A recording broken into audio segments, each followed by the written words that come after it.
esteja bem. Esse primeiro recado é só para deixar claro para todos e todas que estão nos assistindo que as aulas aqui presentes são dos nossos cursos do IFMG Campus Avançado Piuí. Qualquer uso indevido da imagem pode ser alvo de questionamento judicial. Então, dessa forma, assista, não tem problema algum em assistir, em aprender e compartilhar o conhecimento, mas nada de utilização das imagens sem autorização prévia dos responsáveis, seja o professor, seja o Instituto Federal de Minas Gerais, Campus Avançado Piuí. Beleza? A gente se vê ao longo desse curso e espero que seja proveitoso para todo mundo. Fala galera, mais uma aula nossa. Vamos seguindo agora para a gente falar um pouco dessa relação aqui entre produção florestal, conservação na natureza e produção de alimentos. Trouxe essa aula aqui, a aula do professor Eleandro José Brum, dele o material, trouxe aqui para a gente debater juntos sobre essa dicotomia, que eu acho muito importante da gente falar na nossa disciplina de recuperação de áreas degradadas.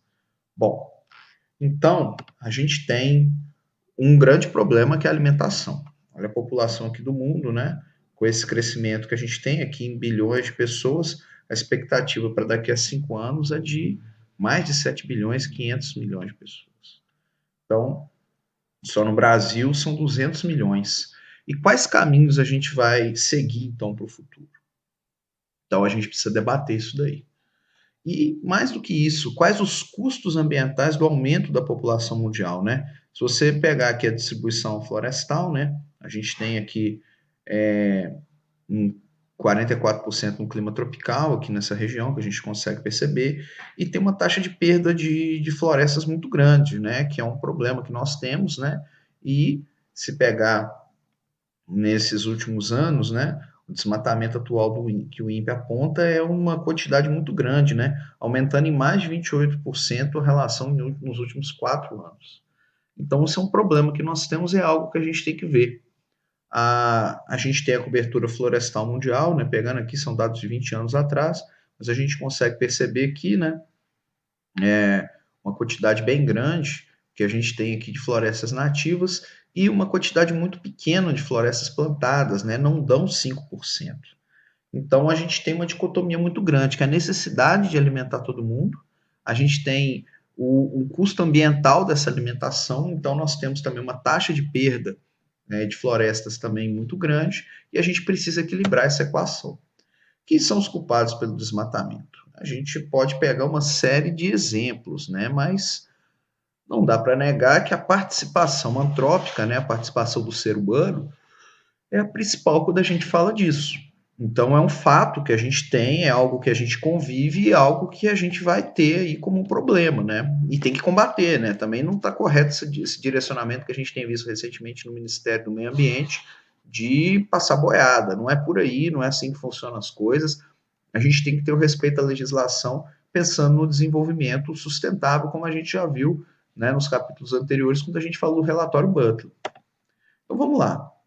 Vamos pegar a situação das florestas plantadas no Brasil, né? A gente tem eucaliptos, né, pinos. Então a gente tem aqui, ó, a gente tem uma área total de florestas plantadas no Brasil, inclusive até interessante, né? São mais de 6 milhões e 500 mil hectares, né? E a gente teve um crescimento do eucalipto, né, nesse plantio, com exceção do o Mato Grosso do Sul tem um crescimento nessa área plantada, mas a gente consegue perceber aqui um decrescimento de pinos, né, com exceção, como eu disse, do Mato Grosso do Sul, e a gente tem um aumento do eucalipto, né, dos eucaliptais, veja só. Então a gente tem um aumento deles, que é algo que a gente precisa ver. Então a gente consegue conviver com um aumento do eucalipto e uma diminuição de pinos entre a quantidade de florestas plantadas no Brasil. Se a gente for pegar em números, né, aí a gente cai na pergunta: por que, que tem se preferido plantar eucalipto ao invés de pinos? Por que, que a gente está tendo esse crescimento de um em detrimento do outro? Então, a gente, para entender isso daí, a gente precisa pensar a situação na perspectiva das empresas florestais, né? Tiveram a crise na restrição de investimento da crise, né? A crise de 2008, 2009, que vai até hoje, na prática é isso. E a gente viu também, né, uma série de fatores, né? Restrições legais ao investimento e ampliação de plantios em indústrias, né? Demora para o licenciamento de plantios, isso é um grande problema que a gente tem, a questão do licenciamento ambiental. É preciso repensar o licenciamento ambiental, mas, como eu disse, não é para passar boiada, as coisas precisam ser pensadas, né? A gente tem o parecer da AGU, que limita a compra de terras por estrangeiros no Brasil, juntamente com o Código Florestal, né, que também fala isso, o Código Florestal de 2012. Então, ele também limita a compra de terras por estrangeiros, o que é muito importante, pensando na soberania nacional. E a gente tem um arcabouço jurídico que deixa as empresas brasileiras muito travadas, né? Então, possivelmente, a gente teve uma quantidade muito grande que deixou de investir 14 bilhões de reais, deixaram de ser investidos nesse período aqui, que é um período anterior ao nosso, que a gente está no presente, por conta dessa situação. E mais 24 milhões de investimento em fábrica de celulose e painéis de madeira, né? Então a gente consegue também entender, começa a entender melhor essa questão do eucalipto, né? Então, pegando essa situação, a gente tem uma estagnação do crescimento do plantio florestal, que é aquilo que a gente viu, a gente tem um crescimento, né? Tem o crescimento do eucalipto, mas é um crescimento pequeno, né? E o que a gente vê? Então, a gente vê que tem as restrições impostas pelo governo brasileiro para a compra por grupos nacionais, que tem que ter composição majoritária nacional e não estrangeira. Então, isso ajuda a explicar um pouco dessa diminuição. A reduzida atividade econômica de países da União Europeia e dos Estados Unidos com base na importação de produtos da cadeia florestal, da base florestal plantada. Então, isso é uma outra situação que aconteceu também, que tem que ser levado em conta. É a redução da competitividade no mercado internacional dos produtos da cadeia produtiva brasileira de base florestal, né? Essas certificações têm sido cada vez mais exigidas no mercado e muitos, por não possuírem, acabam criando muitos problemas. E a burocratização, que alguns chamam até de excessiva, né? Pelos órgãos ambientais no processo de licenciamento. Então, a gente precisa repensar, de fato, o processo de licenciamento de modo a facilitar para quem está licenciando e para o meio ambiente como um todo, né? A gente tem a nossa legislação ambiental, ela ainda é uma das melhores do mundo. Não dá para negar os avanços que a gente tem em relação a essa pauta, mas pensando sob o ponto de vista do empreendedor, de fato a gente ainda tem muito problema, e isso precisa ser levado em conta quando a gente pensa nos dois lados da moeda. Entretanto, né, a gente avançando, a gente começa a ter um cenário positivo, começa a ter um crescimento do mercado florestal, né, com o mercado estadunidense voltando a comprar e a gente tendo mais fatos que aconteceram, então a gente tem uma estagnação, a gente tem uma mudança então de paradigma que começa a acontecer e a gente tem fatos que começam a se mostrar um cenário positivo a partir de 2014, né? Então, nova fábrica, por exemplo, da Duratex em Minas, início de operação de outras fábricas, o setor de celulose e papel crescendo, o setor de madeira processada crescendo também. Então, a gente tem um crescimento. Entretanto, a gente tem outras coisas também estagnando, produtos florestais não madeireiros, carvão para siderurgia. Então, a gente tem ainda cenários de estagnação, mas apresentando um crescimento apesar da crise econômica. Então, o que a gente consegue pensar? Então, a gente precisa ver que a gente tem uma questão que é curiosa, né? Então, muita gente coloca, que a gente pega aqui, ó, por que se fala de plantio florestal, espécies nativas e exóticas são tratadas como outras?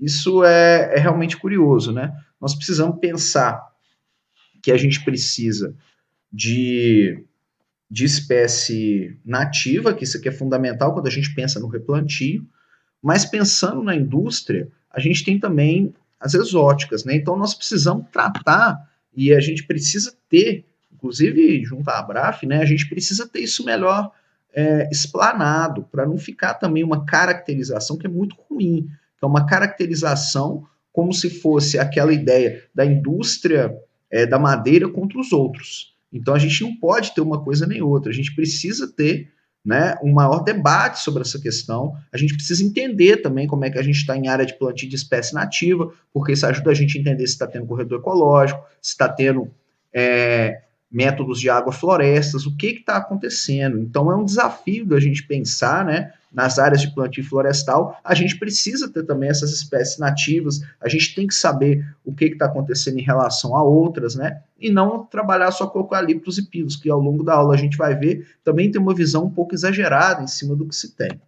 né. Então nós temos aqui, ó, alguns dos outros gêneros, né, que a gente tem, acácia, seringueira, paricá, algumas das árvores, então, né, que são plantados, têm sido plantados também no Brasil depois do pinus e do eucalipto. Então a gente consegue perceber aqui, ó, pegando nesse intervalo de tempo, de forma geral, a gente tem um aumento das áreas, né, mesmo que pequena, mas algumas merecem mais destaque, como a caça, como seringueira, né, merecem um destaque, mas a gente tem um crescimento. Claro que pinus e eucalipto tem um valor econômico muito maior, mas é importante também essas espécies, que inclusive são espécies nacionais, e muitas têm exploração, né? Algumas sustentável, outras como madeira de lei, mas que têm uma importância econômica também muito grande.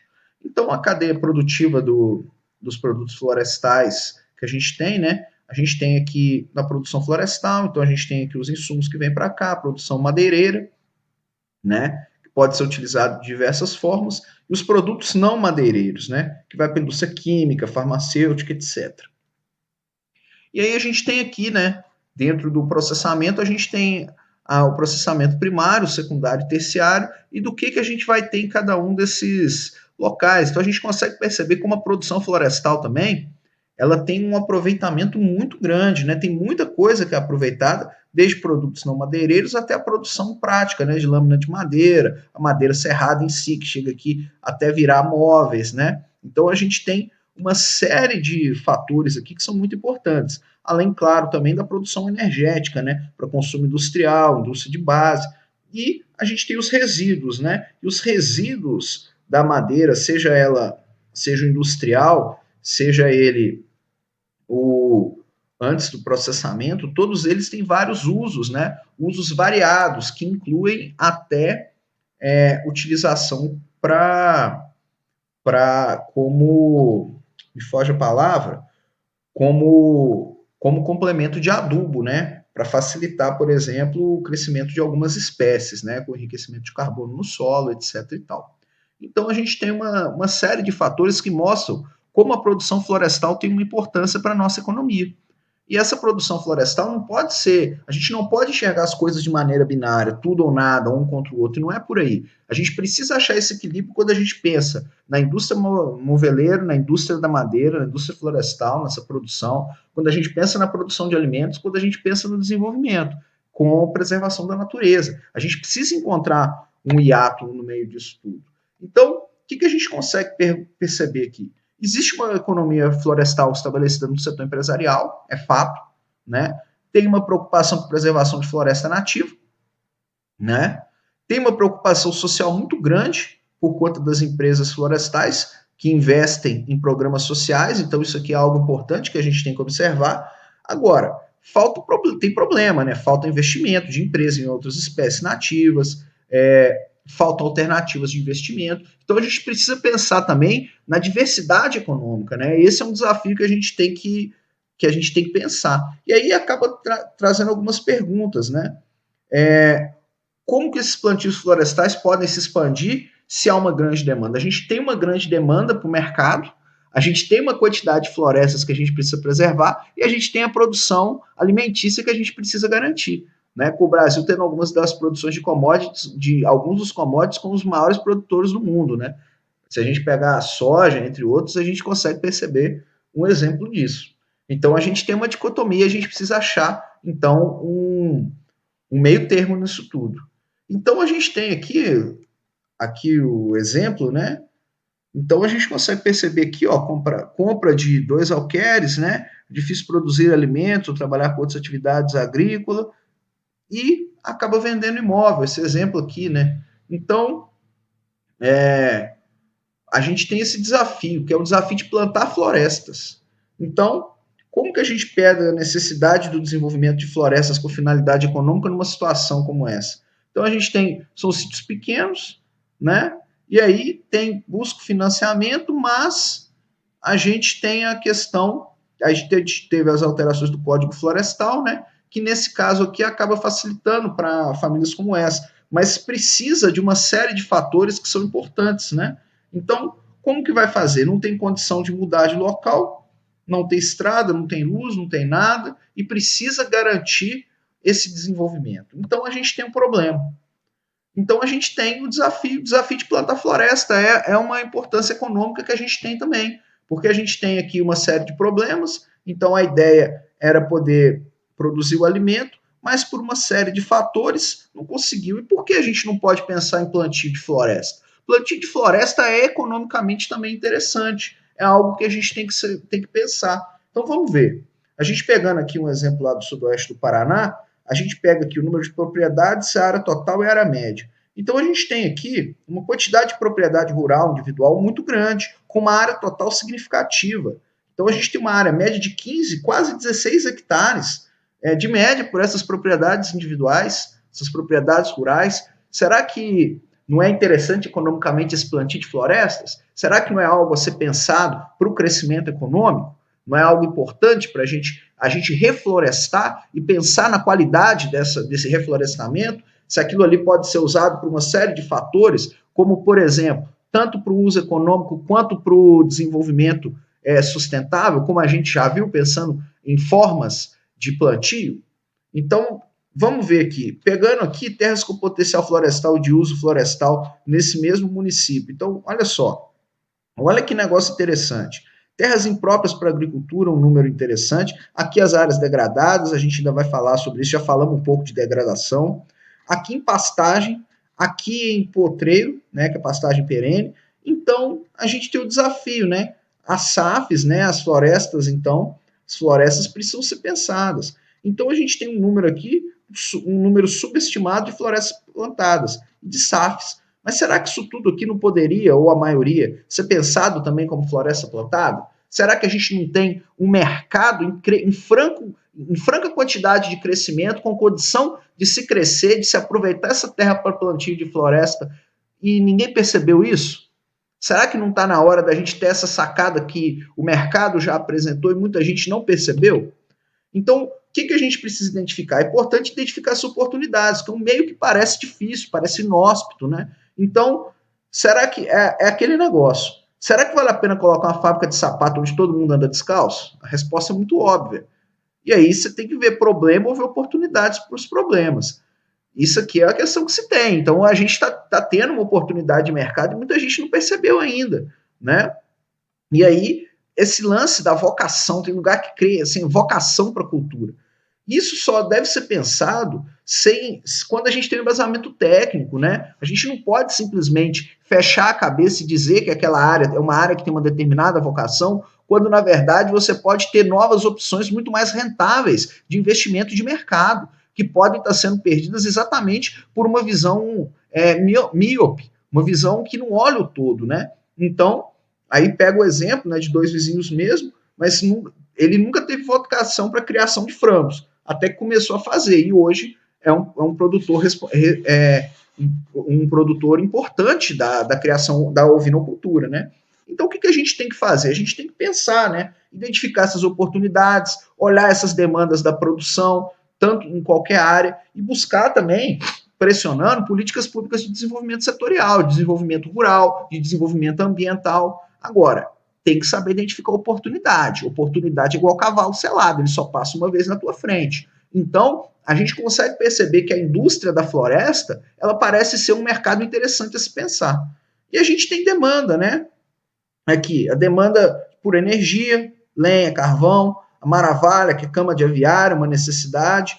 E aqui, ó, um exemplo aqui, ó, de empresa produzindo dormente de linha de trem, né? Então você tem demanda crescente, porque você tem uma indústria que tá sempre com necessidades, que são a indústria moveleira, a gente tem a construção civil, mesmo com todas as crises que a gente tem por conta dessas campanhas difamatórias que acabaram se mostrando, arquitetadas pela Lava Jato, que acabou destruindo a nossa economia, mas a gente ainda tem tudo isso acontecendo. Então é importante a gente perceber, porque tem oportunidade de mercado aparecendo. Agora, precisa também pressionar por políticas governamentais, né? Por exemplo, aqui tem um exemplo, né? Produtor que aderir à política do ILPF terá créditos diferenciados, né? E a gente tem aqui, né, que é a integração lavoura, pecuária, floresta. Olha isso aqui, que sacada genial. Então, quando você tem a política da integração lavoura, pecuária, floresta, você consegue crédito diferenciado. Será que isso não são SAFs? Será que não são formas de SAF que a gente está pensando? Que é essa integração. É isso que a gente tem que pensar. O mercado apresenta necessidades para a indústria florestal, gente. e você pensar formas de plantio dessa indústria florestal é uma saída fundamental que a gente tem para pensar no desenvolvimento sustentável propriamente dito. Então, com base nesses dados, por que a gente vale a pena planejar uma floresta? Porque olha só, isso aqui tudo é desbaste. Então você tem plantio, tem colheita, tem estrada, tudo isso aqui, ó, a gente tem que planejar muito bem, porque pode dar retorno, mas a gente precisa estar preparado para isso daqui, né? Então, a gente tem uma perspectiva futura também de empresas no setor florestal, né? Então, a gente tem uma quantidade grande, ó, para plantio, colheita e transporte. A gente tem uma quantidade grande aqui, né, que são bases do setor florestal e que podem ajudar nesse planejamento para isso. Então, a gente tem uma taxa de crescimento de demanda. E aqui, ó, isso aqui é uma sacada importantíssima, que o mercado não quer mais produto bruto. E quanto maior o valor agregado, mais mercado se tem. Gente, isso aqui é chave. Isso aqui é chave. Trabalhar com o mercado com valor agregado aumenta o seu potencial de venda e garante para você um retorno financeiro muito maior. Então, o plantio de florestas é um plantio, é uma indústria interessante a se apostar. Então, veja aqui, por exemplo, ó, como a gente tem aqui no Brasil e no mundo, o crescimento do valor agregado e do valor de mercado. Então, pegando aqui ó, o MDF, né, que já é processado, comparado com madeira serrada, olha que diferença que a gente já tem.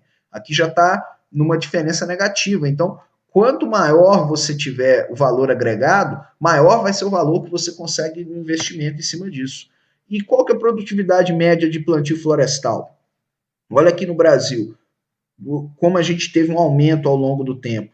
Então, a gente tem aqui ó, uma quantidade do IMA em quase 30, que já passou de 25. Né? Então, a gente tem aqui ó, um crescimento de pinos, aqui ó, do eucalipto, em 80 metros cúbicos por hectare ao ano. Né? E explica também por que ele tem ganho o mercado mais que o pinos, exatamente por esse crescimento. E isso teve um crescimento, olha aqui que interessante, em aproximadamente 100 anos, você teve um aumento de mais ou menos 4 vezes, né, dessa produtividade média de plantio florestal. Então você tem fator competitivo que coloca o Brasil num fator de destaque no mundo. Nós temos condição de ter uma das maiores indústrias florestais do mundo. E por que a gente não tem investimento? Nós precisamos de investimento nesse tipo de coisa. E qual que é o impacto que a gente tem também no solo, né? Que é o ciclo de nutrientes.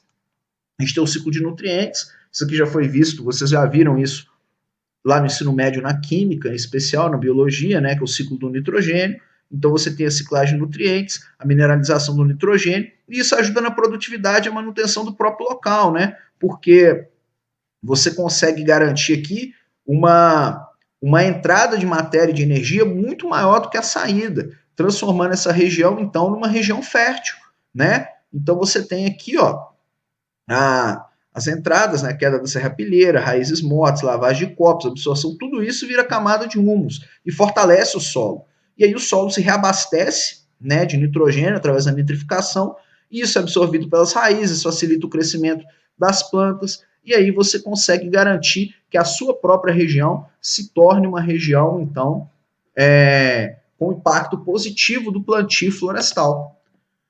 E aí a gente tem, né, ou algumas coisas que são importantes, como planejar a rotação florestal com fase no desenvolvimento da floresta. Então é importante, a gente já estudou sobre isso, sobre o desenvolvimento da floresta, como fazer esse plantio, né, e pensar sobre isso.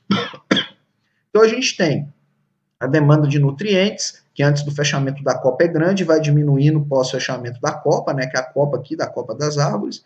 A competição por nutrientes que aumenta pós-fechamento da copa, especialmente pelo crescimento de raízes, então tem uma disputa por luz aqui em cima com as copas das árvores, tem uma disputa por água aqui com as raízes, então a competição por nutrientes aumenta cada vez mais, e a ciclagem de nutrientes também pós-fechamento da copa, que aumenta bastante, porque você passa a ter aqui ó, uma serrapilheira, você passa a ter uma camada importante, né?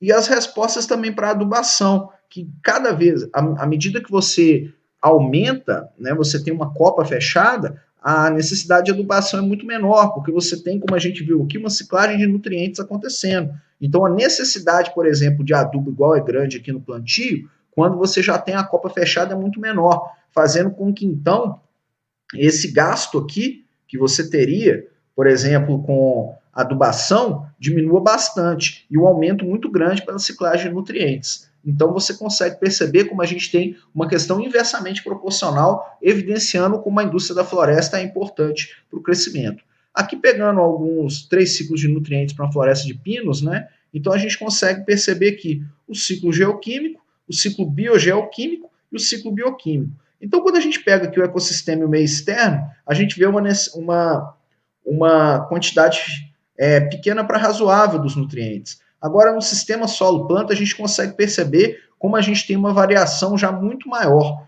E no ciclo interno da planta, né, a gente consegue perceber como esses ciclos são fundamentais e são importantes para o crescimento desses vegetais.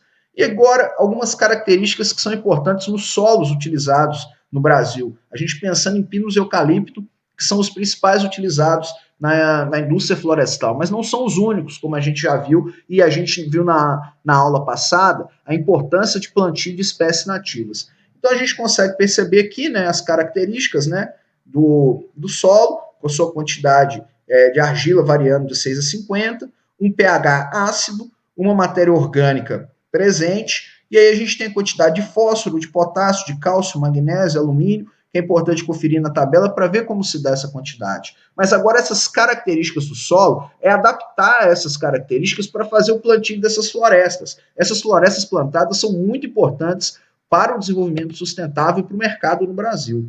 Se a gente pega, então, a variação do volume da madeira por parcelas de povoamento da densidade do solo, a gente consegue perceber um crescimento do volume da madeira à medida que você tem um crescimento, um aumento da densidade básica do solo. Então, a gente mostra, mais uma vez, uma relação bastante grande presente para o crescimento dessas plantas. A gente tem um fator de desenvolvimento muito interessante para elas. E a gente pega aqui no campo, na floresta natural, né, comparando no estudo em campos de cima da serra, a gente consegue perceber que uma média, olha que média interessante na densidade do solo, do campo e da floresta natural, é similar, de forma geral é muito similar. Então a gente consegue fazer nesses diferentes locais o plantio dessas espécies pensando no desenvolvimento, tanto econômico quanto natural. Então, a gente pode pensar nesse caso, a gente pode pensar no preparo do solo propriamente dito, né, subsolador com 3 hastes, trator de esteira, aqui um exemplo, né, de um exemplo maior para plantio. Aqui no caso do solo em declive, fazer o preparo, né, e tomar cuidado sempre com o perigo da erosão. Então, se puder fazer na horizontal, né, que é uma coisa que evita, que é muito comum com o café, você faz na horizontal e não faz na vertical, porque aí você diminui a chance de ter problemas com a erosão por conta da chuva, né, entre outros fatores. Aí você tem o preparo reduzindo o cultivo mínimo, então você tem a linha de plantio e o solo protegido. Olha que interessante isso daqui. Então você consegue ter essas linhas e consegue ter esse solo no meio, garantindo então uma forma de você ter o desenvolvimento dessa área, dessa região. E aqui muito importante, que é a devolução da serrapilheira para o solo, né? E a gente consegue perceber a riqueza dessa serrapilheira quando a gente pega estudos que mostram aqui, ó, chegando ao cúmulo de um dos eucaliptos, ter uma massa de quilos por hectare ao ano de mais de 7.500 em 5 anos. Então a gente consegue perceber que essa serrapilheira aqui do entorno é uma serrapilheira muito rica e que pode ser usada para ajudar na fertilização e na manutenção do solo. Por quê? Como a gente já viu, ela é fundamental no ciclo dos nutrientes que vão ter no solo, substituindo de forma geral, inclusive muitos dos fertilizantes utilizados. Então, a gente consegue perceber em cima dessa serrapilheira a devolução de muitos nutrientes para o solo, né, com destaque, como a gente já falou aqui, para o nitrogênio, né, em alguns casos também para o cálcio. Então a gente consegue perceber uma devolução muito grande desses nutrientes para o solo através da serrapilheira dessas plantações florestais. E o impacto no solo, se você pegar a distribuição da biomassa em função da idade, né, é claro que a maior parte sempre vai ser madeira, mas a gente consegue perceber muito interessante, ó, a presença da raiz aqui de maneira fixa, uma variação muito pequena da casca, né? E aí a gente tem também uma diminuição da galha verde e das folhas, né, que vão diminuir ao longo, por exemplo, do intervalo de 8 anos, mas que a gente tem uma constante em termos de raiz, diminuindo também um pouco das lendas que a gente tem em cima das florestas plantadas. Então, elas têm um impacto no solo que a gente precisa perceber. E esse impacto, às vezes, não é tão feio quanto se parece. Quando a gente pega a biomassa de nutrientes da floresta de eucaliptos com 7 anos de idade, então a gente consegue perceber a biomassa e a devolução que acontece numa quantidade muito interessante. Então você consegue perceber tanto a demanda quanto o que é devolvido para o solo contribui de maneira importante para o ciclo desses nutrientes e contribui também além do processo fotossintético, né, que essas florestas não deixam de contribuir, além de créditos de carbono e outras áreas que são importantes. É o ideal? Não é, mas é um mercado que está em ascendente e que a gente tem que pensar e observá-lo, né? E a exportação dos nutrientes em função da colheita, madeira da casca, ó, a gente tem uma quantidade aqui de exportação muito grande, né? Aqui no caso do aproveitamento da madeira para a indústria brasileira e aqui da madeira mais a casca para a indústria estrangeira, mas tem uma demanda. Então existe uma demanda de mercado e a indústria florestal também pode ser usada para isso. Então a gente consegue perceber uma das formas de recuperação de área degradada é também o plantio de florestas, que podem ser utilizadas de maneira antrópica, mas só de maneira antrópica não. Nós vimos através dos SAFs formas agroflorestais de utilização. E nós vamos ver também, ao final da aula de hoje, formas que a gente consegue levar vários tipos de desenvolvimento em conjunto. E aqui, quando a gente pega a cinza da biomassa no crescimento, por exemplo, da E grandes. Então a gente consegue perceber, olha aqui, no tratamento com cinza, um aumento do volume. Então, além de tudo, a aplicação da cinza de biomassa é também um fertilizante muito importante para a utilização. Veja como diz no popular, é igual porco, você aproveita tudo. Tudo é aproveitado quando a gente pensa em indústria florestal. E o carbono das florestas de eucalipto, né, para plantio de biomassa energética. Então a gente consegue perceber aqui também, ó, esse crescimento muito grande, e a gente consegue perceber também a idade do povoamento nesse crescimento. Então, a gente tem um plantio muito grande também para biomassa energética, só que tem demanda, e essa demanda ainda é muito pequena, como a gente viu no início da aula de hoje. Tem demanda, tem necessidade, e é uma saída interessante para um produtor rural que muitas vezes não tem como fazer a exploração dos seus produtos por uma série de restrições do mercado.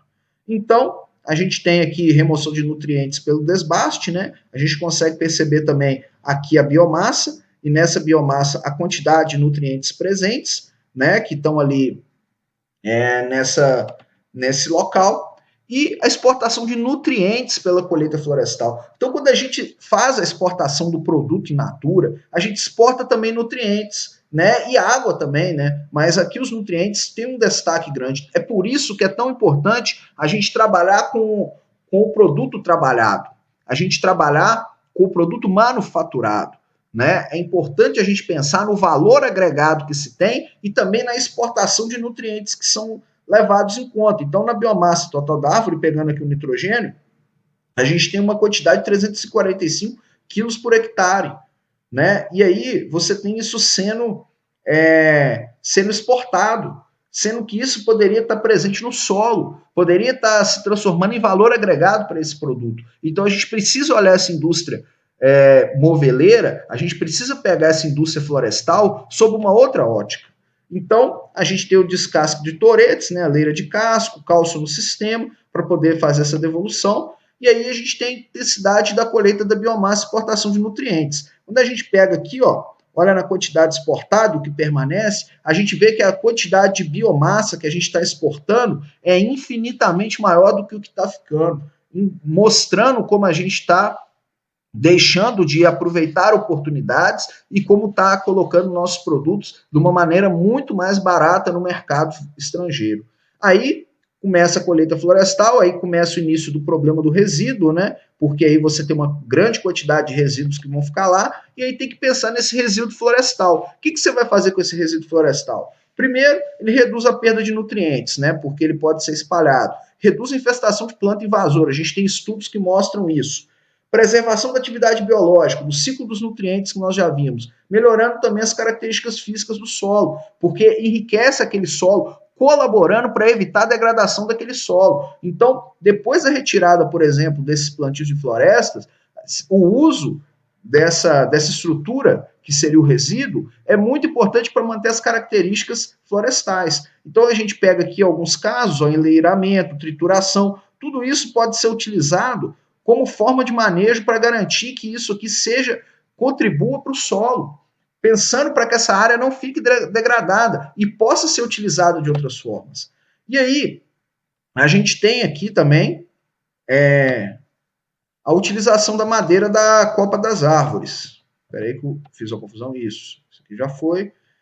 E aí, e a madeira da copa das árvores? É muito importante aqui, ó, primeiro, para garantir também esse enleiramento, para que você consiga garantir, ó, o fortalecimento do solo, para que essa área possa ser recuperada ou não seja degradada. Então, consegue aproveitar muita coisa. Aqui no caso do pinus, ó, manejo de resíduo, sendo colocado no solo, sendo ofertado de maneira que possa contribuir para o ciclo de nutrientes, que possa contribuir para que a massa ali presente, para que tudo que está sendo utilizado de forma biodegradável possa ser utilizado pelos micro-organismos, para que o solo possa ser fortalecido, para que os nutrientes possam sofrer a ciclagem adequada, fortalecendo o solo. E isso é uma forma também de prevenção para que essa área não fique degradada.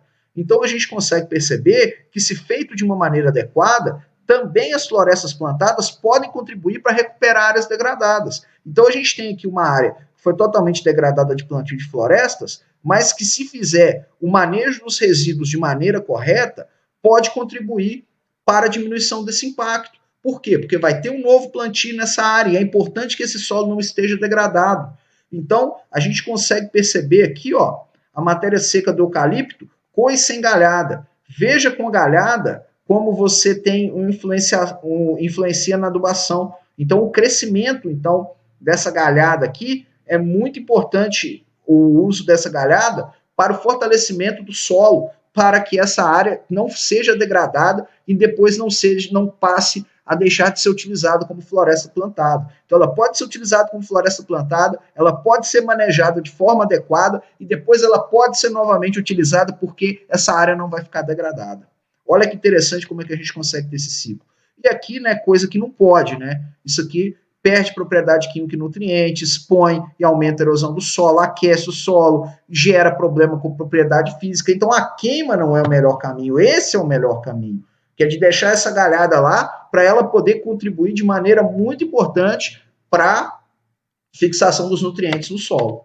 Né? Impactos em toda a colheita da copa, né? Então a remoção da copa, ó, gera uma série de problemas que nós temos aqui: aumento de temperatura, taxa de composição, de decomposição, perda de matéria orgânica, aumento da erosão, enfim.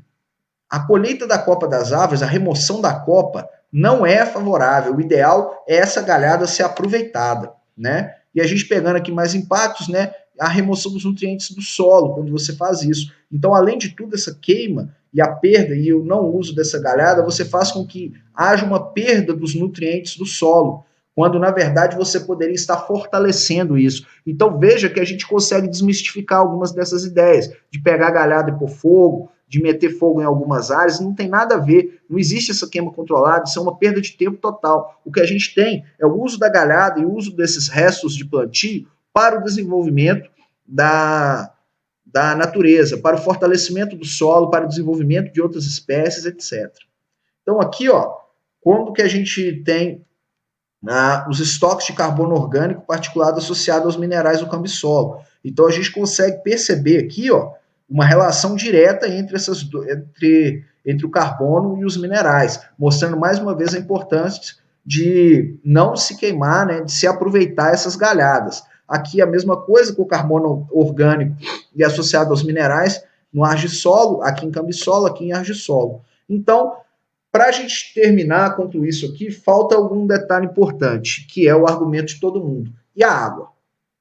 Então, vamos falar um pouco sobre essa questão da água, algumas considerações sobre floresta plantada e água. Então, aqui o ciclo hidrológico das matas ciliares, que precisam ser preservadas, né? Então, vem aqui, a gente tem a precipitação, tem o humus, a penetração no solo, e aí o escoamento que vai chegar até aqui a correnteza, para garantir a vida. a queda das folhas, lixiviação. Esse aqui é basicamente o ciclo hidrológico das matas ciliares que a gente aprendeu lá no 6º ano do ensino fundamental, há muitos anos para todos e todas. Mas e aí? Se a gente pega aqui numa floresta plantada, a gente vai ter então o consumo de água, que é de 10 a 20 litros por árvore por dia, e a gente tem a densidade de povoamento.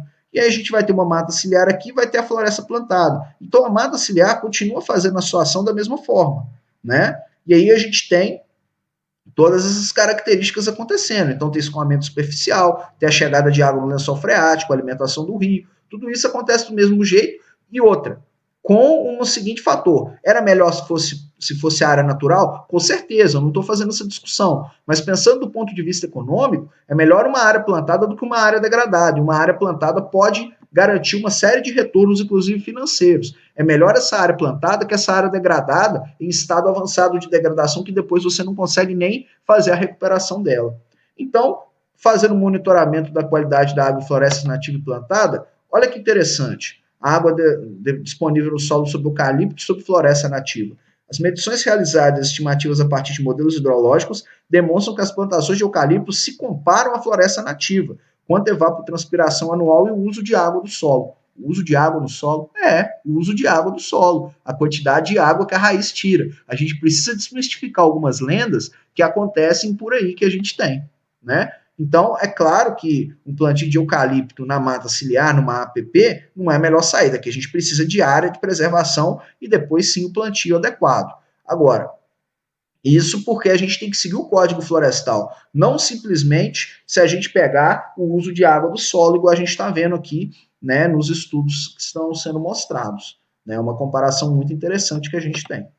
Então, é claro que a gente não pode defender, isso aqui é um perigo, o corte de mata ciliar, que expõe o solo ao ambiente, aí gera uma série de problemas no corpo hídrico, né? Então, é importante a gente ter a mata ciliar e ter a área plantada, né? E aí a gente consegue ver, olha que interessante, o consumo de água de florestas em cultura.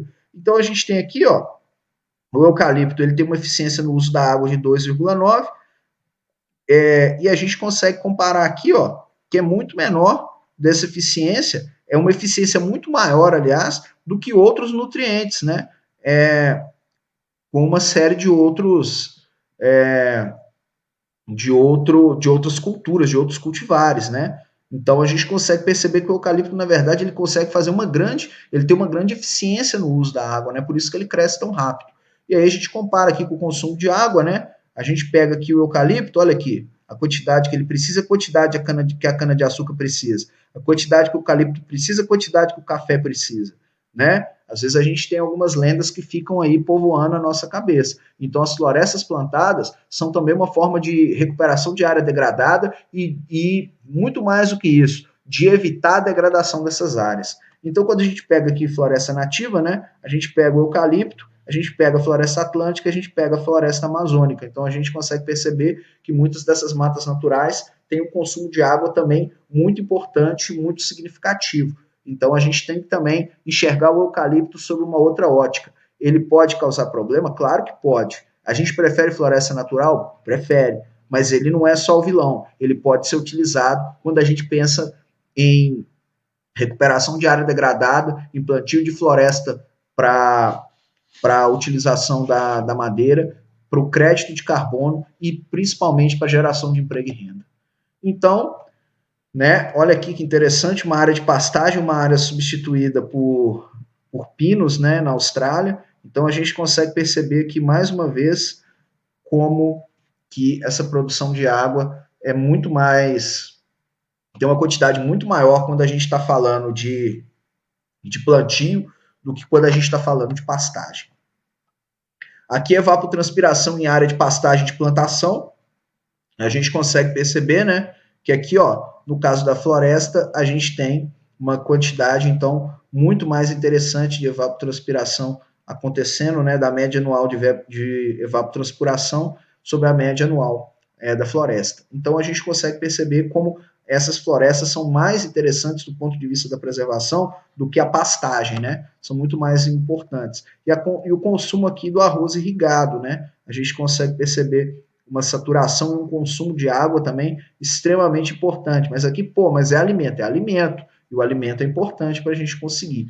Então veja aqui uma demarcação de reserva legal, então a gente tem aqui uma reserva legal, aqui a gente tem proteção do recurso hídrico, da biodiversidade, aqui tem a nascente, aqui é a reserva legal para regeneração com o corredor de fauna, olha que coisa linda, perfeita, aqui a nascente, área de preservação permanente, então a gente consegue, tem espaço para todo mundo, gente. A questão é, nós estamos dispostos a isso? Porque existe um preconceito com as florestas plantadas muito grande. E nós temos que pensar que as florestas plantadas também são uma saída importante para áreas degradadas. Então, o que a gente consegue concluir? O consumo de água do eucalipto é similar ao de outras espécies arbóreas, o consumo vai depender do clima e da área foliar, o consumo tem relação direta com a fotossíntese por conta do efeito da evapotranspiração e a eficiência do uso da água maior no eucalipto. Então, a gente deve olhar essa questão da carência de água de forma completa, sem pensar no eucalipto só como inimigo. Vamos olhar ele sobre uma outra ótica, porque pode ser interessante do ponto de vista do desenvolvimento florestal, do desenvolvimento de uma dada região, né? Então, que ferramentas a gente pode pensar na sustentabilidade ambiental numa silvicultura? Então, zoneamento estadual, região das áreas aptas para plantio, fazer o mapeamento do uso do solo, uso do SIG, isso é muito importante, tem alguns alunos que trabalham muito com isso, manutenção e recuperação de áreas, tais como a PP, reserva legal, você fazer a recuperação dessas áreas, nós já vimos metodologias para isso, e a gente tem o trabalho de silvicultura de precisão, que tem buscado melhor manejo, preparo adequado, adubação com base na necessidade, né?